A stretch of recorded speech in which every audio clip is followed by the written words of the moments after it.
오늘 마태복음 5장 6절 말씀을 통해 의에 줄이고 목마른 자라는 제목으로 하나님의 말씀 나누도록 하겠습니다.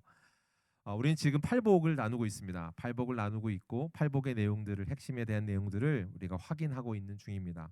팔복은요, 우리가 앞서 말한 것처럼 하나님께서 하나님 나라를 선포하는 것, 또 개국 선포식이라는 제목으로 우리가 한번 설교했던 것처럼 하나님이 그들을 다 불러 모아 말씀하는 장면까지 스토리가 있었습니다. 한번 생각해 보시면 되는데, 산상수훈의 말씀은 하나님의 하나님 나라가 시작됐다라고 얘기하고 하나님 나라는 어떤 곳이야라고 하는 그 가치를 설명해 주는 게 그 시작점이었어요. 그 시작점을 생각해 볼 때 이 마태복음을 청중이 누구라고 이야기했는지가 중요하다고 했었습니다. 마태복음은 마태가 기록했는데 누구를 향한 기록이었죠? 유대인들 맞습니다. 유대인들이었습니다. 유대인들이 갖고 있는 생각은 그들이 갖고 있는 생각에 대해서 알려줘야 되는데 구약의 예언이 성취될 거라는 걸 기다리고 있는 사람들입니다. 그래서 구약의 예언들이 성취되신 분이 예수 그리스도야라고 하는 것을 담고 있죠. 구약에 성취된 예언 그것이 완성된 분이 예수님이고 또한 그러므로 새로운 나라의 왕이셔라고 하는 것을 강조하면서 확인하는 내용으로 마태복음은 쭉 이렇게 기록되어 있습니다.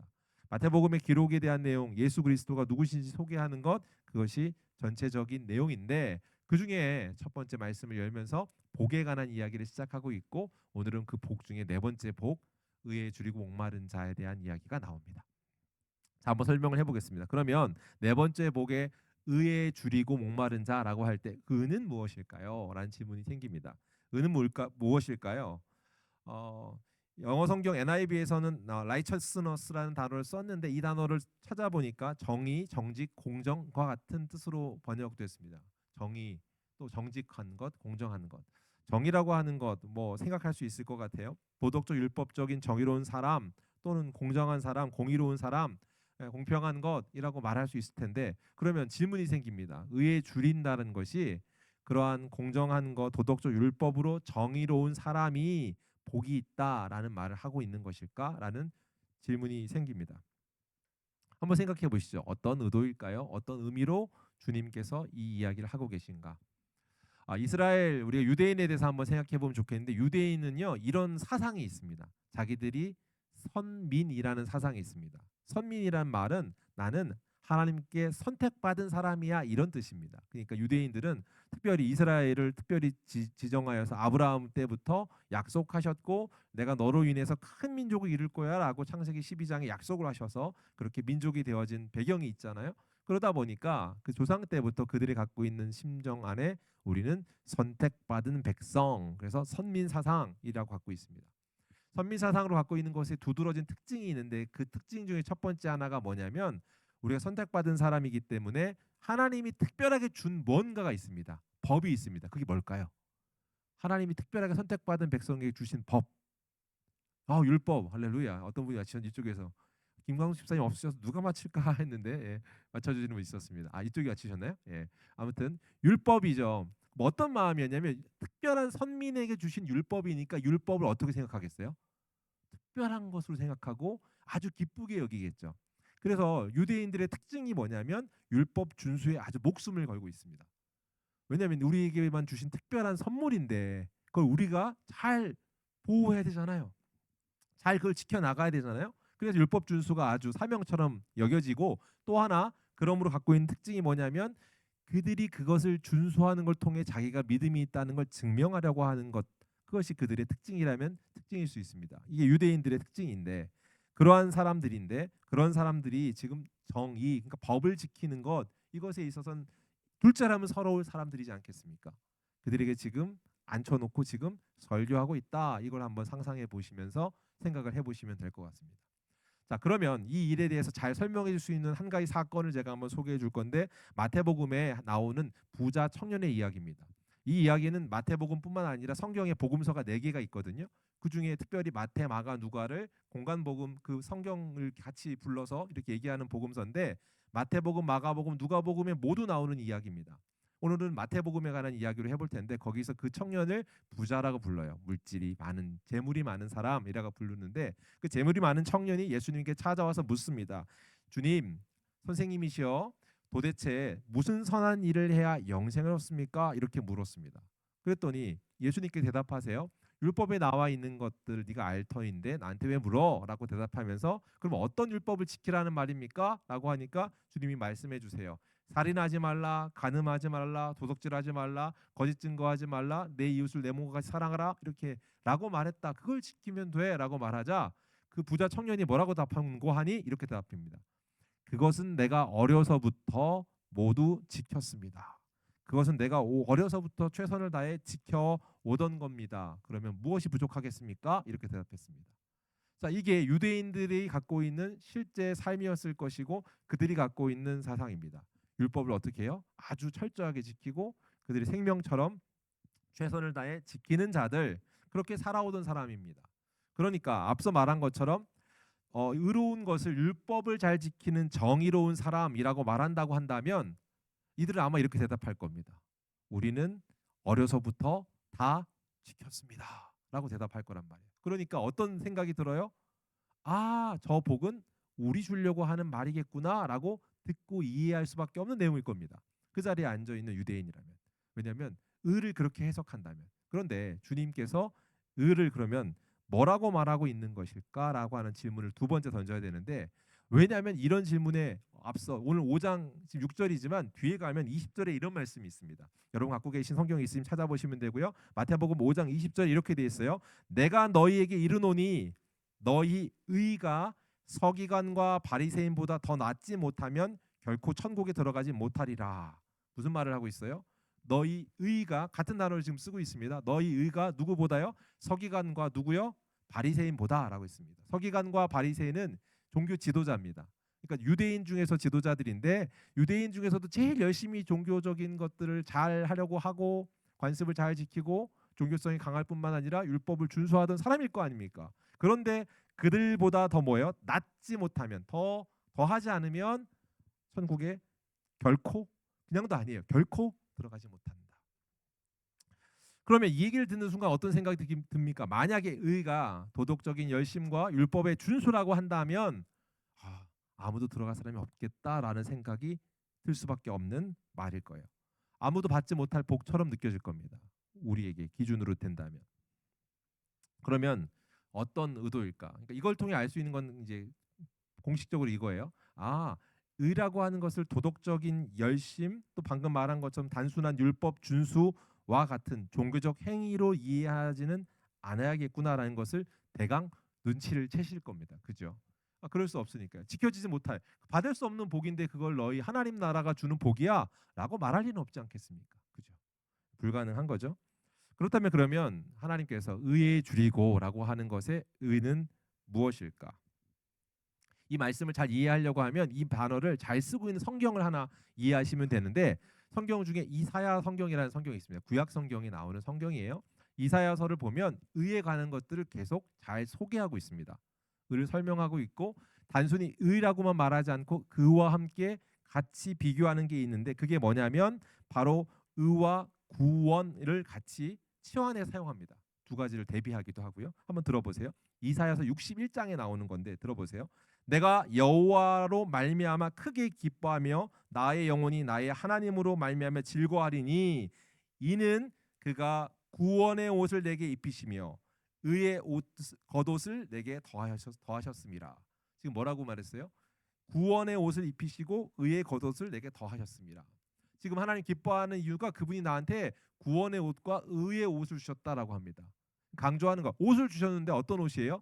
구원이라는 옷, 의의 옷이래요. 이 두 가지를 바꿔 설명해도 되지 않을 무방할 만큼 이 얘기를 하고 있는 겁니다. 그뿐 아니라 그 이후에도 계속 얘기하는데 구원과 의를 동일시하고 있는 것을 또 하나 설명해 줄 수 있는 구절들이 있으면 더 있습니다. 더 많지만 제가 골라온 구절은 56장 이사야 56장 1절인데 이렇게 말해요. 뭐라고 말하는 거 들어보세요. 나 여호와가 이와 같이 말하노라 너희는 정의를 지키며 의를 행하라. 의를 행하라고 했어요. 너희에게. 그리고 나서 이는 나의 구원이 가까이 왔고 나의 의가 나타날 것입니다. 지금 의를 두 번 말하고 있습니다. 그렇죠? 뭐라고 해요? 너희는 정의를 실천해라 그러면서 말해요. 그러면 어떻게 된대요? 나의, 이게 하나님이죠. 하나님이 여호와야. 여호와의 구원이 있을 것이고 여호와의 의가 너희에게 더해질 거다라고 해요. 전자에서 말하는 것과 후자에 말하는 의가 두 번 반복되고 있잖아요. 그러니까 지금 말하고 있는 의가 다른 개념이라는 것을 우리는 이해할 수 있습니다. 약간 이해할 수 있습니다 했는데 아무 이렇게 끄덕이는 분은 없어가지고. 예. 자, 그럼 의에 줄이고라고 하는 말, 그러니까 지금 두 가지가 지금 다르다라고 하는 것을 제가 얘기한 것, 정의를 짓고 의를 행하면 여호와의 구원, 여호와의 의가 나타난다라고 함으로써 구분했다. 여기까지를 이해하시면 됩니다. 자, 그러면 지금 오늘 성경으로 다시 돌아와서 의에 줄이고 목마른 자라고 할 때 의는 무엇인가? 이 의라는 말을 보면 헬라어 원어를 보니까 디카이오시네라는 단어를 썼습니다. 디카이오시네라는 단어를 보니까 정의가 이렇습니다. 어떤 얘기예요? 이 단어가 쓰여진 용례를 보니까 단순히 어떠한 것들 도덕적인 의의가 아니라 이렇게 이해할 수 있습니다. 단순한 인간적인 그 정의 도덕이 아니라 하나님께서 정의롭다라고 인정한 상태, 하나님께서 정의롭다 인정한 상태. 아까 말한 의를 주겠다라고 하는 것이 뭐예요? 하나님의 기준이잖아요. 여호와의 의라고 널 줬다라고 말씀하시는 것, 곧 하나님의 기준에서 맞는 것, 올바름, 거룩함을 뜻한다. 디카요시네라는 단어 자체 갖고 있는 겁니다. 무슨 말인고? 그러냐면 하나님 기준에서 올바른 거룩함이라는 거예요. 그 수준, 인간적 도덕적 수준을 뛰어넘는 것, 그것을 행해야 된다라고 말하는 게 뭐예요?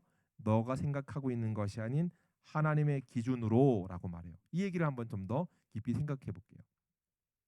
곧 하나님의 기준의 올바름과 거룩함을 뜻한다는 것은 그것을 통해서 어떻게 해야 되는고 하니, 내가 의에 목마른다는 것은 결국 뭐의 목마름인고 하니 하나님의 기준이라고 했으니 하나님을 향한 목마름, 하나님이 주시는 구원을 향한 목마름, 그것을 줄인 자라고 말하는 겁니다. 여러분은 목마르십니까? 여러분은 지금 하나님의 의를 향한 목마름과 하나님을 향한 목마름, 하나님의 구원을 향한 목마름이 여러분 내면에 있습니까? 라는 질문을 지금 예수님께서 설교하고 계신 거예요. 왜냐하면 그 당시에 사람들은, 유대인들은 뭐로 가득 차 있냐면 의로 가득 차 있습니다. 자기 의로. 난 의롭다 생각하고 선민으로서, 선택받은 백성으로서 나는 율법을 다 준수하고 있어 라고 해서 의로 가득 차 있는 당시의 유대인 상황이란 말이에요. 그런 사람들에게 지금 말하고 있는 거예요. 그 의는 너희 수준을 뛰어넘는 것이고 그 의라는 것은 결국 너희 실력으로, 너희 어떤 행위로 얻을 수 있는 것이 아니다. 맞잖아요. 구원이요, 우리 어떠함의 행위로 얻어지는 게 아니잖아요. 우리 어떠함으로 그것을 쟁취하거나 소유할 수 있는 것이 아니잖아요. 그 얘기를 너희가 살아낼 수 없다라는 것을 가르쳐 주고 있는 겁니다. 어떤 노력으로 갈 수 없다라는 것, 그것을 확인시켜 주고 있습니다. 다시 한번 부자 청년의 이야기로 돌아볼게요. 부자 청년한테 얘기했습니다. 율법을 따라 성경에 기록된 대로 네가 행하면 돼라고 말했어요. 그래서 그때 말한 게 뭐예요? 살인, 간음, 도둑질, 거짓 증거, 또 뭐라고 그래요? 부모를 공경하는 거, 이웃을 사랑하는 거. 이 율법에 대해서 쭉 얘기했단 말이에요. 그러면서 그가 한 대답이, 그건 어렸을 때부터 제가 다 지켰나이다, 이렇게 대답했단 말이에요. 자, 그렇게 대답한 그에게 예수님이 다시 말씀하십니다. 다시 말씀하시는 장면이 마태복음 19장에 있는데 21절입니다. 들어보세요. 예수님께서 대답하셨습니다. 만일 내가 완전해지기를 원한다면 가서 내가 가진 것을 다 팔아 가난한 사람에게 나누어 주어라.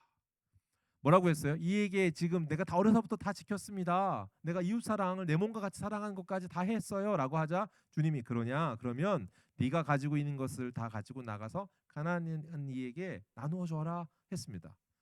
우리가 알고 있습니다. 이 부자 청년은 어떻게 됐을까요? 그가 근심하고 떠났답니다. 이유가 뭐라고 하냐면 재물이 많은 거로 했습니다. 그가 부자라서 근심하고 떠나버렸다. 여기서 질문이 생깁니다. 그 사람이 지금 생각한 이웃을 내 몸과 같이 사랑한다라고 하는 것의 실천 범위는 어디였을까요? 지극히 자기 중심성, 자기 기준입니다. 내가 갖고 있는 기준 범위에서 이웃을 사랑했을 겁니다. 그 율법이라고 하는 외형적인 거칠애 같은 것들 단순하게 생각하면, 단순하게 우리가 도덕적으로 일반적으로 정해준 범위 안에서의 의무 수행 정도를 하고 있었을지 모릅니다.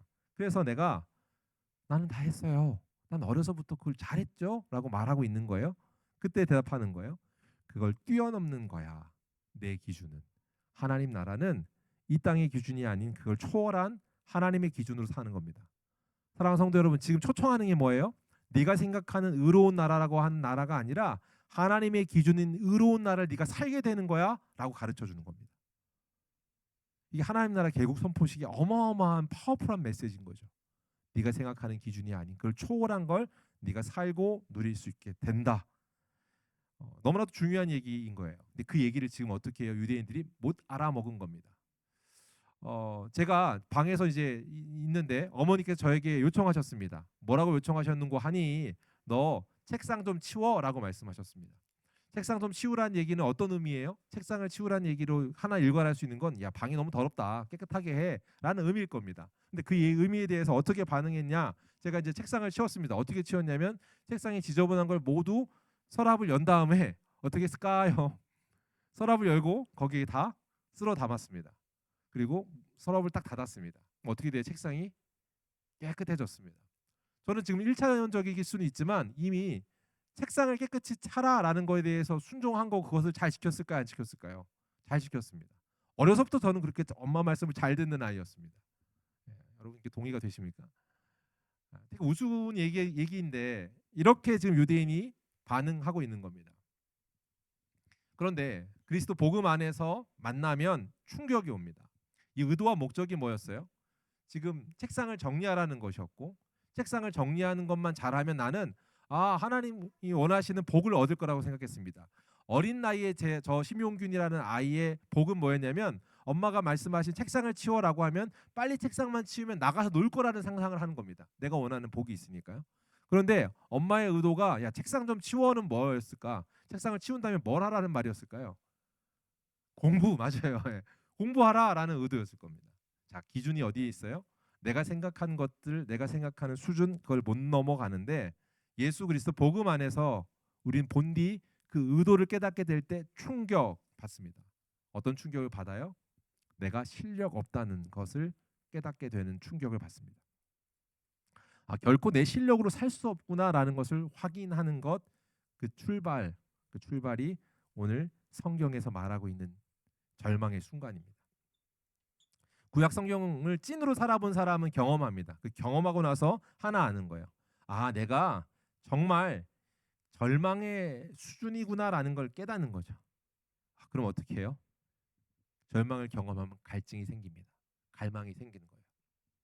로마서 말씀이 한번 들어보세요. 율법을 이미 주어졌는데 그 율법이 다가 아니라는 이야기를 이렇게 얘기해요. 사도 바울의 말입니다. 3장 20절에 그러므로 율법의 행위로 의의 앞에 의롭다 하심을 얻을 육체가 없나니 율법으로는 죄를 깨달음이니라. 지금 뭐라고 말하냐면 율법이 있는데 율법이 나쁜 게 아니잖아요. 하나님 선한 하나님의 의도를 드러내고 있어요. 그런데 율법으로는 뭐예요? 죄를 깨달을 뿐이랍니다. 이 말은 율법을 주어짐으로 깨닫는 거예요. 내가 이것을 지킬 실력 없음을 깨닫는 겁니다. 본디 말한 이웃을 내 몸과 같이 사랑하라라고 하는 수준의 덕이 이렇게 있는데 근데 1차원적인 도덕적인 수준에서의 그 행위일 거라고 생각하는 것들을 잘해서 어려서부터 나는 잘했습니다라고 이해하는 수준일 겁니다. 근데 진짜 예수를 만나고 복음 안에서 그것을 깨닫게 됐을 때 내가 그걸 지킬 실력이 없었던 거구나라는 것을 깨닫고 고백하고 출발하게 되는 것. 앞서 말한 팔복에 대해서 한번 생각해 보세요. 팔복의 첫 번째 복이 뭐예요? 심령이 가난한 자가 복이 있다고 했습니다. 첫 출발이 심령이 가난한 자라는 건 뭐예요? 내가 영적으로 빈곤한 상태라는 걸 깨닫는 겁니다. 아까 말한 것처럼 영적 빈곤을 통해 어떻게 해요?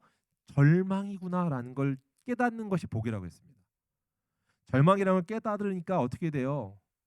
애통하는 거죠. 애통하는 자가 복이 있습니다. 애통하는 것을 통해 내가 내 죄됨으로 불가능하고 하는 것에 슬퍼하는 자가 되는 것이고 그런가 하면 온유한 자라고 했습니다. 온유한 자는 뭐예요? 내 힘으로 사는 것이 아니라 하나님의 절제 가운데 내가 힘이 있음에도 불구하고 그분의 힘으로 살게 되는 것이 온유함, 파워라고 했잖아요. 그게 힘이라고 했잖아요. 마찬가지로 오늘도 하나님의 의 그걸 갈망하게 돼요. 뭐 때문에 갈망하게 돼요? 첫 번째 아까 말한 절망을 마주한 사람이 갈망하게 됩니다. 절망을 마주한 사람이 갈망하게 되는데 절망을 마주한 사람이 갈망하게끔 하는 비결에 이 땅에 선한 복이 임했다. 이게 성경의 증언이에요. 성경은요. 그 하나님의 의가 우리가 갈망하는 그 하나님의 의가 우리에게 왔다고 선언합니다. 그 하나님의 의가 우리에게 찾아왔다라고 선언하는 걸 사도 바울이 이렇게 말한 거예요. 아까 말한 20절에 율법 그게 뭐예요? 그게 결국 죄를 깨닫는 것이로다. 그것으로 끝이야. 그러나 이제는 이렇게 성경이 다시 말합니다. 개역개정에는 그러나라는 말은 빠졌고 이제는이라고 시작하는데 쉬운 성경은 그러나라고 하는 원어 성경의 단어를 그대로 가져다가 차용했습니다. 그러니까 쉬운 성경의 얘기를 한번 들어보세요. 로마 3장 21절입니다. 그러나 이제는 율법 없이도 하나님께로부터 오는 의가 나타났습니다. 이것은 율법과 예언자들도 증언한 것입니다.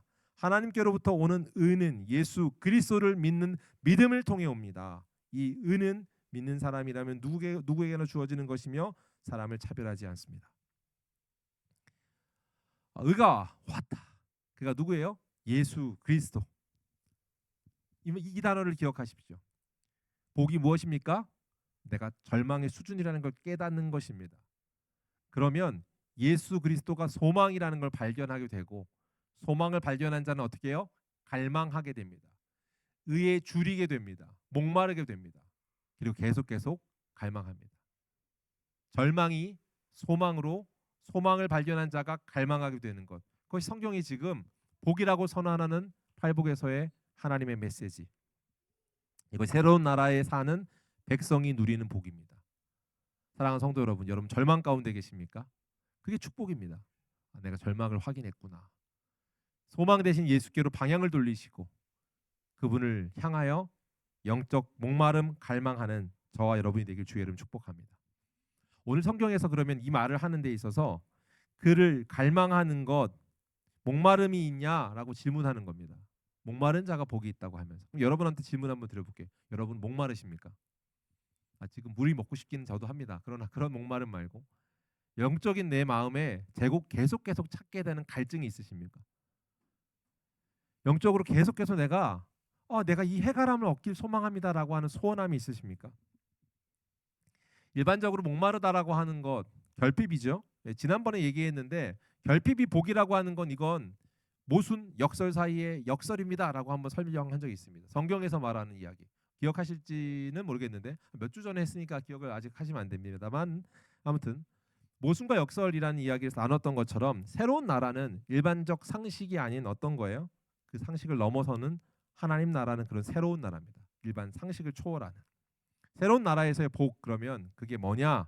아까 말한 것처럼 예수를 갈망하는 게 복인데 왜 그게 복일까요? 이유는 간단합니다. 아까 말한 절망이잖아요. 예수를 갈망하면 어떻게 되는 줄 아십니까? 애통함에서 내가 죄라는 수준에서 예수를 갈망하기 때문에 예수를 갈망할수록 예수를 향해 가게 되기 때문에 무엇과는 멀어질까요? 죄와는 멀어지는 겁니다. 애통함의 대상이었던 그 죄와 멀어지는 것. 첫 번째 말씀을 나눈 것처럼 이 죄와 예수 그리스도의 가까워짐이 상반된 거잖아요. 달라지는 거잖아요. 아예 이전과 다음으로 나아가는 것이잖아요. 이 과정이 오늘 의에 줄이고 목마른 자가 갖는 복이라고 성경이 말해요. 이런 풍성함이 우리에게 있습니다. 이 약속이 우리에게 있습니다. 하나님께서 여러분에게 질문하는 거예요. 여러분은 그러면 진짜 이 죄와 멀어지고 계세요? 라는 질문을 다른 말로 말하면 여러분은 예수를 갈망하십니까? 예수를 갈망하십니까? 질문해요. 이 질문이 왜 중요한가? 이게 왜 복이라고 생각하는가? 제가 이제 글을 찾아보면서 설교를 준비하다 보니까 목마름을 막 찾아봤더니 또 한 사람 목마른 사람이 나오는데 이 사람에 대한 글을 보았습니다. 성경에 나오는 누가복음 16장에 나온 목마른 사람입니다. 누구냐면 나사로와 대비되는 부자입니다. 아시는 것처럼 이 부자가 지옥에 가 있는 상황입니다. 지옥에 가 있으면서 이렇게 얘기하는 거예요. 너무나도 더운 거예요. 뜨거운 거예요. 괴로운 거예요. 그래서 하는 말이 뭐예요? 주님, 그 옆에 거지 나사로가 있는데 그 아브라함 옆에 거지 나사로가 천국에 있는 걸 보면서 말하는 거예요. 나사로를 보내어 그 손가락 끝에 물을 찍어 내 혀를 서늘하게 하소서. 내가 이 불꽃 가운데서 괴로워하나이다. 이렇게 말했습니다. 이 사람이 지금 뭐 하고 있어요? 목이 막 타요. 갈증을 느끼고 있어요. 아무래도 이 부자가 아브라함을 보면서 조상님이라고 부르는 걸 보니까 본디인은 유대인입니다. 유대인이고 또 유대인이라는 것뿐만 아니라 그가 부유하게 모든 걸 가졌던 사람이었을 겁니다. 선택받은 사람이라고 생각했던 자, 의로움을 몸소 실천하는 사람이라고 확신하고 있던 자입니다. 나는 어려서부터 그거 다 했습니다 라고 말하는 확신에 차 대답한 그 사람 중에 한 명일 겁니다. 근데 그 사람이 지금 어떻게 된 거예요? 그는 지금 너무 늦은 목마름만 남아 있습니다. 앞서 이야기한 것들과는 무관하게 너무 늦은 목마름, 그것을 그가 갖고 있는 것. 그게 성경에서 말하는 한 사람의 이야기. 이 땅의 차원으로 살아서는 도저히 도달할 수 없는 구원의 경지이며 경지를 넘어서서 하나님께로 가는 그 풍성함의 은혜, 그것이 하나님 나라 새로운 곳의 복이라고 가르쳐 주는 것. 그 복이 저 여러분 가운데 함께 있기를 주의 이름 축복합니다. 여기서 마지막으로 복에 대한 약속은 배부를 것이라는 약속을 합니다.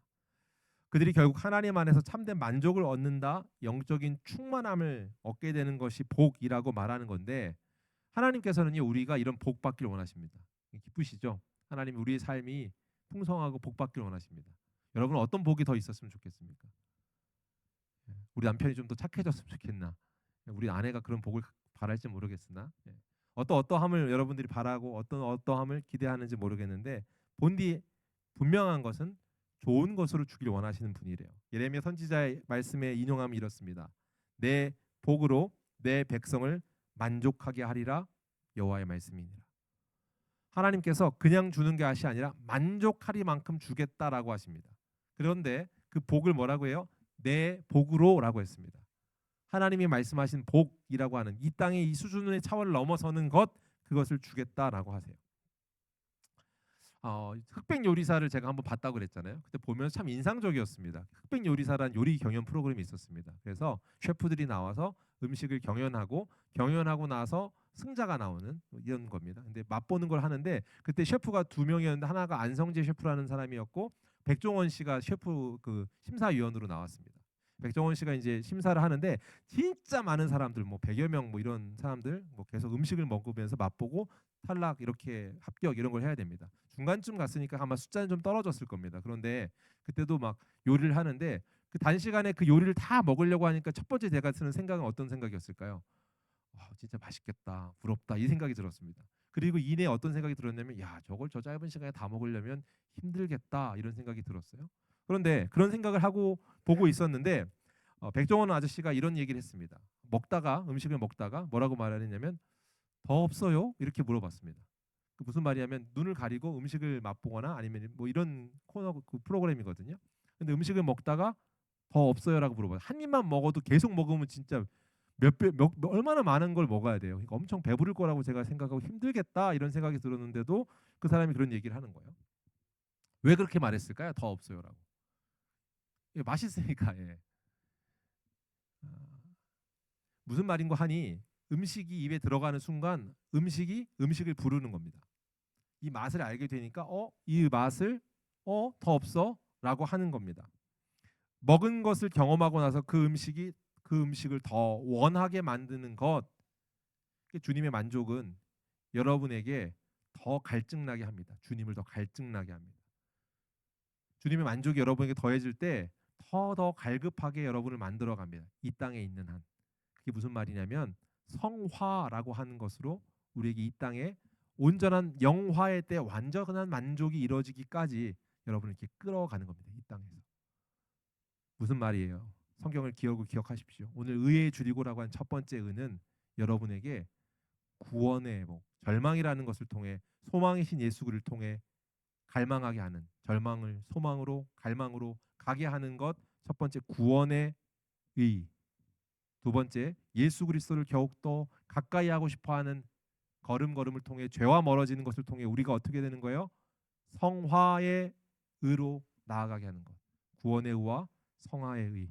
그것이 우리에게 더해지는 것이 하나님 나라 백성에게 주어지는, 새로운 나라를 사는 백성에게 주어진 복이라고 성경이 증언합니다.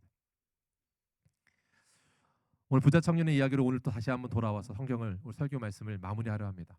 부자 청년이 아까 이야기했습니다. 부자 청년이 어떻게 했냐면, 뭐가 많아요? 재물이 많은 거로 어떻게 했어요? 근심함으로 떠나갔다 했습니다. 재물이 많아서 부자이기 때문에 고민하다가 떠나간 거예요. 근데 그때 예수님께서 네가 가난한 이웃에게 가서 재물을 나눠주라라고 하시면서 그 말씀으로 끝나지 않고 한 마디 더 하십니다. 그때 뭐라고 하냐면, 가난한 이에게 가서 재물을 나눠주라, 그리하면 하늘에서의 보물을 얻게 될 것이다 라고 말해요. 이 말은 무슨 말인고 하니, 네가 상식적으로 네가 생각하는 주님 뜻 알고 살게 될 때 상식적으로 생각했던 것을 초월한 것, 그 복을 누리게 될 것이다라고 말하는 거예요. 이게 뭡니까? 예, 신비입니다. 이 땅에서 도저히 맛볼 수 없는 신비로 초대하는 거예요. 하나님 나라 펼쳐져 그 삶이 너에게 오면 이전에 네가 맛보지 못했던 초월한 삶을 보는 거야. 그 얘기 요청한 겁니다. 네가 생각했던 복이라고 생각했던 물질 갖고 있는 것, 그것과는 차원이 다른 거라는 걸 네가 경험하게 될 거야. 그것을 하나님의 수준으로 하나님의 마음에 합한 그 기쁨의 자리로 그것을 내어드리면 네가 초월한 기쁨을 맛보게 된다. 사랑하는 성도 여러분, 예수를 따라가는 저 여러분이 되길 주의 이름 축복합니다. 그리고 그런 복마름 가운데 여러분이 더욱 풍성함을 누리는 복된, 성경에 기록된 그 복이 완전해지는 그런 축복이 있기를 주의 이름으로 축복합니다. 말씀이 하나 구절인데요. 이렇게 돼 있어요. 여러분, 여러분이 목마르다는 것을 어떻게 아는가? 이 사실이 어떻게 증명되는가? 여러분이 목마르십니까라는 질문을 제가 계속 기억 못 하실 텐데 제가 3번, 4번 반복해서 물어봤습니다. 여러분 진짜 목마르십니까? 대답이 안 올 줄 알았지만 목마르십니까? 목마르세요? 네, 감사합니다. 어떻게든 대답을 해야 되니까 대답을 해주시는 건데 이걸 확실하게 여러분 스스로 자가 점검하는 방법이 있습니다. 점검을 알려드릴게요. 여러분 목마른가라는 것을 생각하면서 이 말을 한번 떠올려 보십시오. 시장이 반찬이다. 시장이 반찬이란 말은 무슨 뜻이죠? 배가 고프면 산의 진미 어떤 것보다도 지금 내가 먹는 게 맛있습니다. 여러분이 목마르십니까? 의에 줄이고라고 하는 그 목마름의 목적이 뭐예요? 하나님의 뜻의 목마름이다라고 했고 하나님과 가까워짐의 목마름이라고 했습니다. 여러분 목마르십니까? 제가 질문했는데 시장이 반찬이라는 것처럼 여러분이 진짜 목마르면 말씀이 닿을 겁니다. 진짜 목마른 자라고 여러분이 정말 하나님 앞에 내가 그냥 요식행위로서의 반복, 아까 말한 유대인이 내가 그동안 다 하고 있어요, 다 지켰어요 라는 수준이면 못 맛볼 것을 여러분이 진짜 목마르다면 그 목마름 때문에 제가 설교 단상에 죽을 써도 이 설교 때문에 은혜가 더 임할 겁니다. 목마르니까. 그런 생각하면서 제가 그 생각이 들었어요. 제가 이제 우리가 통일 선교위원회라고 해서 탈북민들 섬기는 것 때문에 북에 가고 막 그럴 텐데 지하 교회에 있는 청년들 또 만나면서 대화했던 적이 있는데 그때 제가 크게 하나 깨달았습니다. 지하에서 교회에서 기도할 때 그들은 목마름이었구나. 짧은 순간 성경 한 구절 쪽복음 종이 한 장이라도 이걸 내가 읽을 수 있다는 것 때문에 그 어떠함과 상관없이 시장이 반찬인 것이 그들에겐 실제였구나. 그걸 확인하는 성경 구절이 있습니다. 잠언 27장에 이렇게 기록되어 있습니다. 배부른 자는 꿀이라도 싫어하고 줄인 자에게는 쓴 것이라도 다니라. 사랑하는 여러분, 여러분이 주를 향한 목마름이 있으면 여러분이 있는 지금 고통, 고난, 그 상황이 여러분에게 달게 느껴질 겁니다.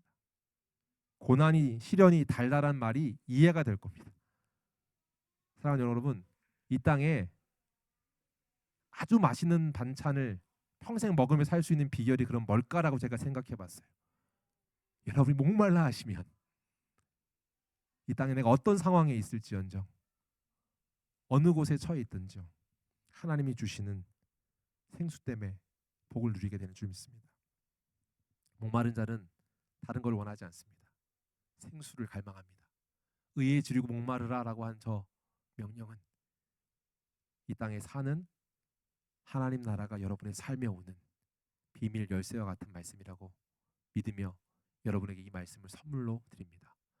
의에 줄인 자는 그리고 목마른 자는 그 하나님의 주시는 복이 여러분의 삶에 풍성하게 넘치게 될 것입니다.